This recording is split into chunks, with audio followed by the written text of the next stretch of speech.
L'invité de Béatrice Ruland ce mardi matin, 6 minutes avec Lisa Madzone, conseillère d'État sortante. Béatrice. Bonjour Lisa Madzone, conseillère aux États. Bonjour à vous. Bonjour. Merci d'être sur Radio Lac ce matin. Avant d'évoquer cette campagne électorale, l'actualité elle est percutée de plein fouet par ce qui se passe actuellement au Proche-Orient. La Fondation contre le racisme et l'antisémitisme demande à ce que le Hamas soit classifié comme organisation terroriste par le Conseil fédéral. Vous, en tant que conseillère aux États, est-ce que vous y êtes favorable ? Je pense en effet qu'il faut étudier cette question sérieusement, mais surtout garantir que quand on fait cette classification, ensuite, il n'y ait pas de financement.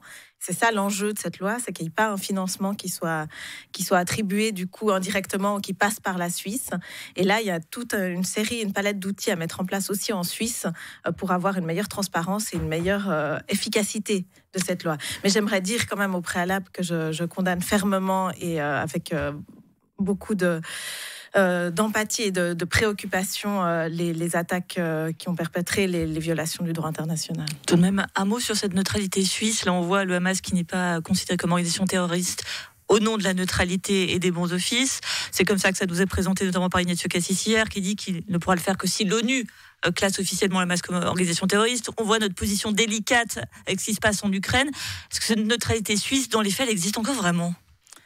La neutralité, c'est une neutralité militaire, pas politique. Donc, en termes de condamnation, de conséquences aussi, typiquement sur la question du financement de ce type d'organisation. Mais de la même manière, on l'a vu avec l'Azerbaïdjan et l'Arménie, alors que l'Azerbaïdjan vient de perpétrer un nettoyage ethnique dans la région du Haut-Karabakh. La neutralité, je pense, aujourd'hui, est mal comprise par le chef du département, parce que cette neutralité est une neutralité militaire. Elle se repose aussi sur le droit international, mais pas politique. Et on devrait être beaucoup plus clair et beaucoup plus ferme, typiquement sur l'Azerbaïdjan. Des sanctions seraient absolument nécessaires et urgentes. Revenons à cette campagne électorale, moins de 10 jours avant le premier tour. Alors, votre priorité, c'est le rail. Et vous proposez de diviser les prix des billets par deux. Bon, les CFF nous ont clairement annoncé que c'est peut-être plutôt être multiplié par deux le prix de ces billets. Comment vous faites cette prouesse ?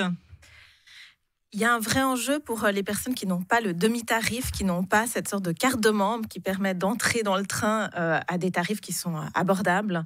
Et ce qu'on constate, c'est qu'il y a une sous-utilisation du train. En fait, les trains sont utilisés à moins de 30% parce qu'il y a toutes ces heures creuses où on pourrait vraiment améliorer la Genève-Lausanne, c'est toujours bien rempli. Genève-Lausanne, c'est toujours bien rempli. Il y a des trajets qui le sont moins, mais cela dit, pas aux heures creuses. Et là, il y a encore un énorme potentiel.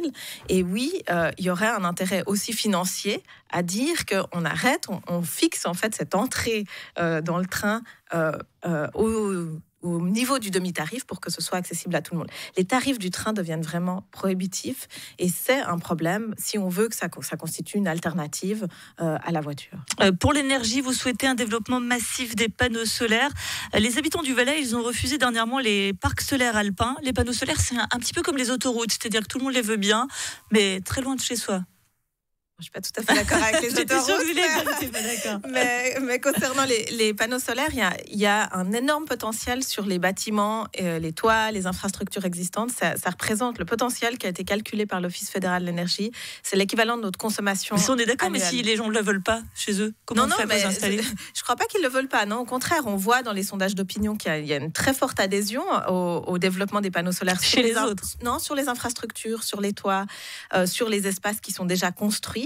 Et même au-delà de ça, et l'exemple de Squall au Grison qui a accepté, je crois il y a 2 ou 3 semaines, en votation populaire, un parc alpin directement relié à des infrastructures, donc très proche d'un environnement bâti, montre que oui, c'est possible, mais il faut le faire de façon sérieuse, raisonnée, et surtout là où il y a un énorme potentiel sur les toits, sur les infrastructures, c'est aussi beaucoup plus facile à relier avec le réseau, parce qu'en fait, dans les parcs qui étaient en question au Valais, il y avait vraiment des parcs qui étaient un peu de l'ordre de l'illusion. On allait remplir tout un espace totalement vierge et les études ont montré qu'on aurait une difficulté énorme même à le relier au réseau, donc à transporter cette électricité ensuite vers les endroits habités. Donc focalisons-nous sur le plus simple, le plus rapide, le plus efficace, les infrastructures, les bâtiments, les toits existants. Et là, on vient de mettre sous toit une loi qui permet de garantir qu'il y ait un soutien suffisant, ce qu'il n'y avait pas, aussi pour les petites infrastructures, donc aussi pour les personnes individuelles. Et ça va être un changement de paradigme. Mais malheureusement, le solaire n'est toujours pas un standard. C'est-à-dire, si vous faites une rénovation, c'est toujours pas un standard que vous deviez mettre et utiliser l'ensemble de la surface pour du photovoltaïque, et c'est ça qu'on doit changer. Quand on arrive à la fin d'un mandat qui sera peut-être renouvelé, il y a toujours la question du bilan. Quel est votre plus grand regret après ces 4 années au Conseil des États ?